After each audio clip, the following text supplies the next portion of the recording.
How much heat does it take to isothermally expand 5 mole of an ideal gas from a volume of 1.5 meter cubed to 3 meter cubed at a constant temperature of 15 degrees Celsius? I feel like this problem looks a little bit familiar from one that I made a mistake on the last time, so I better not repeat that mistake. It's maybe a little bit different than that one as well, because we did one that was an isothermal process. This says constant temperature, so I think this is also an isothermal process.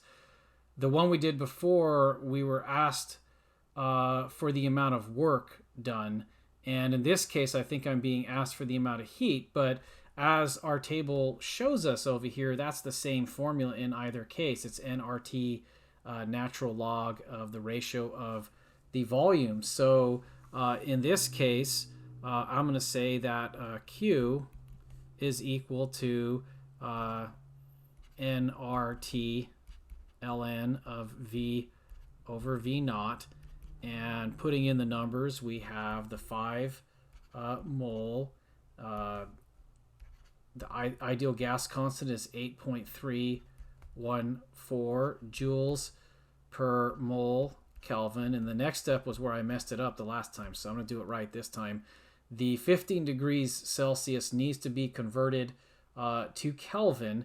And so adding 273.15, I believe, is 288.15 Kelvin, and that looks good because now legitimately I think those Kelvin can cancel. It's real subtle though, because we've seen examples with delta T's before where I've said it's okay to cancel a delta degree Celsius with a Kelvin, but the way I look at it is, think about it every time when you look at temperature. Make sure to have a little thought about, like, wait, temperature scale, should this one be in Kelvin or do I not need to worry about it?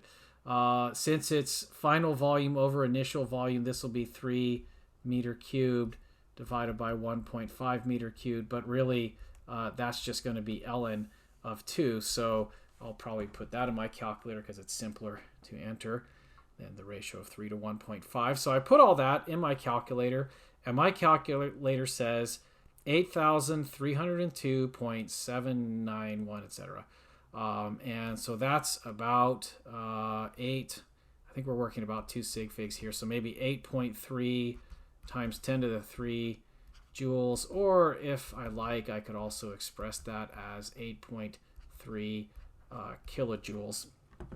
Let's go ahead and check that with what the slide says, and it says 8.3 times 10 to the 3 joules, and for some reason I put in this slide to note, in case I hadn't already done that, which I think I have in an earlier example and this one, is that this is equivalent to the amount of work done in this process as well.